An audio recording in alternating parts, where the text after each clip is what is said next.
लहजों की भी तब्दीली की मुझे बीमारी है। सोसाइटी के हवाले से एक रोल मॉडल तो हैं फिर आप। John please look at the camera, look at me, sit like that. इसका क्रेडिट किसको देती है? 2 मिनट खली गछो। उन्होंने हेजिटेशन बोलना था जिसकी उर्दू हिचकिचाहट है और वो जल्दी में हिचकिटेशन बोलते हैं।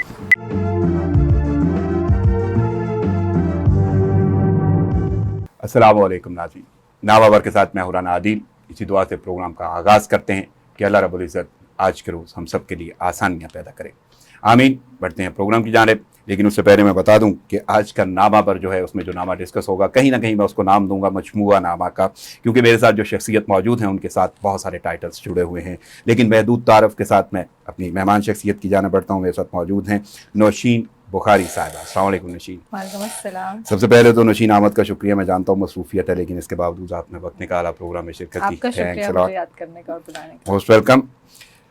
मैंने तारुफ में बताया कि बहुत सारे टाइटल्स आपकी ज़ात के साथ जुड़े हुए हैं। आप टीचर भी हैं जी, मेकअप आर्टिस्ट भी हैं, और इसके साथ साथ कम्युनिकेशन स्किल्स ट्रेनर भी हैं जी, प्रोजेक्ट मैनेजर भी हैं और प्रोग्राम एंकर भी हैं। इन सब के होने के साथ साथ होते हुए अब करती क्या है? बेहतर बनने की कोशिश नहीं, अगर मैं ये चाहूँ कि ये जो है ये जो टाइटल्स हैं इनमें से इस वक्त आप क्या कर रही हैं? मौजूदा जो सूरत हाल है वो ये है कि मैं एंकर पर्सन हूँ और उसके साथ साथ मैं प्रोजेक्ट मैनेजर हूँ। पहले प्रोजेक्ट मैनेजर थी और फिर एंकर पर्सन में बनी हूँ। और बस ये है कि मेरी ज़िंदगी में सीखने का अमल जो है वो कभी रुका नहीं। मुझे जो भी मौका मिला ज़िंदगी में तो मैंने ले लिया और मैंने उसका फ़ायदा उठाया, जिसकी वजह से आज कामयाब समझती हैं? अगर कामयाबी की डेफिनेशन ये है कि आपके पास एंड ऑफ द डे गाड़ी, बंगला, घर, बाल बच्चे, शौहर, बीवी, जो भी ये सब चीज़ें हैं, तो फिर मैं समझती हूँ कि नहीं। लेकिन अगर कामयाबी की तारीफ़ ये होनी चाहिए कि आपने सीखा और आगे सिखाया और आपके ज़रिए से कुछ और लोग जो थे वो सीख कर माशरे में उन्होंने कंट्रीब्यूट किया, सोसाइटी को बेहतर बनाने की कोशिश की, तो फिर मैं समझती हूँ कि हाँ, यानी सोसाइटी के हवाले से एक रोल मॉडल तो हैं फिर आप। और मैंने सीखा वैसे आगे सिखाया तो लोगों ने। बिल्कुल, यानी यहाँ पे मैं ये ज़रूर बोलूँगा कि कामयाब शख्सियत हैं आप तो, लेकिन इसका क्रेडिट किसको देती है? क्रेडिट कामयाबी का हर उस शख्स को देना चाहिए जिसका आपकी ज़िंदगी में कोई ना कोई रोल है। और मैं अपने माँ बाप, उस्तादों से लेके दोस्त या हर वो राह चलता भी जिससे मैंने कुछ सीखा, मैं हर एक को क्रेडिट देती हूँ। मुझे अगर कभी नाम लेने का मौका मिलता है तो मैं ज़रूर लेती भी हूँ। मैंने बहुत सारे प्रोग्राम्स में नाम लेकर लोगों को क्रेडिट दिया हुआ है। एक दो नाम ज़रूर ले लें। सबसे पहले तो मेरे अपने माँ बाप, बिल्कुल, जिन्होंने हर जगह मुझे सपोर्ट किया कि इधर मैं बताती हूँ कि अम्मी मैंने ये करना है, अब्बू मैंने ये करना है, या मैं कर रही हूँ, तो वो उधर ही खुशी से बैठ के ना मुझसे मेरी कहानी सुनते हैं कि कैसे किया। मैं समझती हूँ ये बहुत ज़रूरी है कि अगर माँ बाप आपको जो कॉन्फिडेंस दे दें और वो कामयाब हो जाए इस चीज़ में, फिर आप कामयाब हैं। तो उस सूरत में अगर आप मुझसे पूछते हैं तो मैं कामयाब हूँ। फिर मेरे उस्ताद जितने बचपन से लेके आप, यानी credit goes to them, specially parents और असातिज़ा। और फिर उसके बाद चूंकि असातिज़ा भी एक हद तक चलते हैं, यूनिवर्सिटी के बाद आपकी वो ज़िंदगी ख़त्म हो जाती है, तो आपकी ज़िंदगी में जो दोस्त आते हैं, जो कलीग्स आते हैं, फिर आपकी वो तरबियत करते हैं। हमने ये पहलू हमेशा माइनस रखा कि तरबियत बस माँ बाप ने की और बस दैट्स इट, या उस्तादों ने। माशा एक बहुत बड़ा सपोर्टिव रोल हुआ करता है फ्रेंड्स का और अपने खैर खाहों का। लेकिन बीइंग अ फीमेल बहुत सारे बैरियर्स भी होते हैं, तो कभी उनका भी सामना हुआ? बहुत दफ़ा, बहुत हर रोल में। मैं यहाँ पे थोड़ी सी कुछ इंटरेस्टिंग स्टोरीज शेयर करना चाहूँगी कि जब मैं बिल्कुल एक कवर्ड मोड में थी, मेरे पे वो भी एक ज़िंदगी का एक हिस्सा है जिसमें वो दौर रहा है, बिल्कुल कवर्ड रहती थी और सीखना सिखाना छोड़ा नहीं, अपने आप को टैलेंटेड समझना छोड़ा नहीं। और इसकी वजह से मैंने हर बड़ी जगह हाथ मारा कि जी मैं CSS की ट्रेनर बन सकती हूँ, मैं ये कर सकती हूँ, वो कर सकती हूँ। जब मुझे टीचिंग के लिए बुलाया जाता था तो मुझे कहा जाता था कि आप अपना निकाब उतार दीजिए। सही। तो मुझे वो चीज़ बुरी लगती थी। अब जब इस हुलिये में हो तो बहुत सारे लोग कहते हैं कि नहीं आप थोड़ा सा और कवर्ड में जाएं। अब तो मैं ये समझती हूँ कि हमेशा औरत के ऊपर सबसे पहले तो उसके लिबास का सबसे बड़ा जो एक बैरियर वो रहता है। दूसरी चीज़ ये कि बीइंग अ वुमेन हमारे यहाँ ये ट्रीटमेंट हमें मिलता है कि एक मीटिंग में है अगर हम और हम अपना आइडिया टेबल पे रख रहे हैं, तो खातून हैं तो इसलिए वो समझते हैं कि नहीं ये चवल ही मारेंगी तो कोई बात नहीं, इनको काट दो, इनका आइडिया जो है नेगेट कर दो। ये चीज़ मैंने बहुत देखी। तो फिर मुझे मैं उन लोगों में से जो प्रॉब्लम को सॉल्व करने वाले, तो मैं वहीं पे रोक के उनको कहती हूँ आपको लगता है कि ख़वातीन को नजरअंदाज किया जाता है? और मैं फिर सुनवाती हूँ अपनी बात, मेरी बात सुने, यानी मनवाती हैं, बल्कि सुनवाती क्या मनवाती हैं, मानी भी जाती है। सही। अच्छा, इंस्पिरेशन है कोई, किसी से मुतासर हुई? हसीना मोइन। हसीना मोइन वो तो एक राइटर हैं, मुसन्निफा हैं, तो किस हवाले से? उसी हवाले से या यानी उस फील्ड में तो आप नहीं गई? मैंने राइटिंग भी की हुई है और Okay. राइटिंग में मेरा अभी फ़िलहाल एक नावल है जो बीच रास्ते रह गया। हसीना आपा से हमेशा मुझे मिलने का शौक़ था, तो उनकी वफ़ात से कुछ महीने पहले हमने उनके साथ एक प्रोजेक्ट किया, तो मेरी उनसे मुलाकात हो गई। मैंने ज़िद अच्छा। करके कि वो आई नहीं इस्लामाबाद तो मैंने मिलना है, तो मुझे मिलवाया गया उनसे। क्या जज्बात थे, बहुत, यानी जिसको आप मैं आइडियलाइज बता नहीं करते सकती, हैं, मैं इंस्पायर हैं जिससे। मैं बस उनके साथ चिपकी बैठी थी, मैं उनको यूँ देख रही थी। This happened just in the beginning of this year, अभी जनवरी में। तो उन्होंने उनकी एक तहरीरों में ख़ास बात है ख़वातीन के लिए कि उनके ड्रामों में औरत रोती नज़र नहीं आती आपको। जब मैं उनके पास बैठी और मैंने कहा आपा मुझे कोई नसीहत करे, कहते बेटा बस ये नसीहत करूँगी, मुझे देख लो, मैंने शादी भी नहीं की, मैं आगे मेरे बच्चे भी नहीं हैं, मेरी कोई नस्ल नहीं है, लेकिन जो मैंने एक तरबियत दे दी अपने ड्रामों के हवाले से, मैंने रोती भी औरत नहीं दी इस माशरे को, तो बस ज़िंदगी में कभी रोना नहीं है, वो भी औरत होते हुए। तो ये चीज़ मैंने अपने अंदर बसा ली। अच्छा लगा, वो लाज़िम बात है, वो वर्डिंग और इंस्पिरेशन। आपने मास्टर की डिग्री की है लिसानियात में, ठीक है, तो लिसानियात के हवाले से क्योंकि आप कम्युनिकेशन स्किल्स ट्रेनर भी हैं, तो मैं जानना चाहूँगा कितनी ज़ुबानें जानती हैं? इंटरनेशनल की बात करें तो वो तो लाइक जो फ्लुएंसी के साथ जो है, रवानी के साथ, तो अब एक अपनी उर्दू है, फिर अरबी है, अंग्रेज़ी है, थोड़ी बहुत फ़ारसी मैं कम्प्लीटली समझ लेती हूँ, लेकिन थोड़ी बहुत बोल सकती हूँ। उर्दू, इंग्लिश, अरबिक, फ़ारसी, पर्शियन, ये सारी आप बोल लेती हैं? अरबी तक बोल लेती हूँ। फ़ारसी में यह है कि मुझे समझ आ जाती है थोड़ी बहुत, उसका लहजा मुझे पता है कि कैसे, क्योंकि मेरे फादर फ़ारसीवान हैं, तो इसलिए। बाकी लोकल्स में काफ़ी सारी ज़ुबानें हैं। काफ़ी सारी से मुराद वालिदैन की तरफ से, वालदा की तरफ से पोटोहारी है, पहाड़ी है, मेरे वालिद जो है पेशावर से, तो वो फिर जो है हिंदको पश्तो वो बोलते हैं, हमें अनफॉर्चुनेटली नहीं आती। हिंदको है पेशावर अच्छा, की। इतनी ज़ुबानें अगर आप जानती हैं, तो कहीं ना कहीं कभी ना कभी कोई ऐसा वाक़या हुआ कि आपने एकदम से ड्यूरिंग कन्वर्सेशन एक ज़ुबान बदली और एक चौंका देने वाला मंजर? बिल्कुल हुआ। मैं बड़ा इंटरेस्टिंग वाक़या मैं अभी थोड़ी देर पहले भी डिस्कस कर रही थी कि मैं एंकर पर्सन हूँ और वो जो प्रोग्राम है वो अंग्रेज़ी में है, मतलब ऐसी अंग्रेज़ी जो अंग्रेज़ों वाली अंग्रेज़ी है। तो हमारे जो मेहमान आते हैं ऑनलाइन वो भी अंग्रेज़ होते हैं, और उनसे शो से पहले जो बातचीत हो रही होती है कनेक्शन बनाने के लिए, तो वो मैं उनसे कैमरा सेट करवा रही थी अंग्रेज़ी में कि John please look at the camera, look at me, sit like that. तो वो पीछे से मुझे ना बार बार वो पीसीआर से मुझे इंस्ट्रक्शंस आ रही कि आप सीधे होके बैठे, प्रोड्यूसर आपको बार बार कॉल करे, तो वो मुझे थोड़ी सी टेंशन भी चढ़ गई, मैं एंग्जाइटी का शिकार हो गई। तो मैंने यूँ कहा पटवारी, मैंने कहा 2 मिनट खली गच्छो। अब वो हैं भी पटवारी, तो वो सारे हंसना शुरू हो गए ना कि ये मतलब ये क्या हैरत का मंजर ये स्विच कैसा था।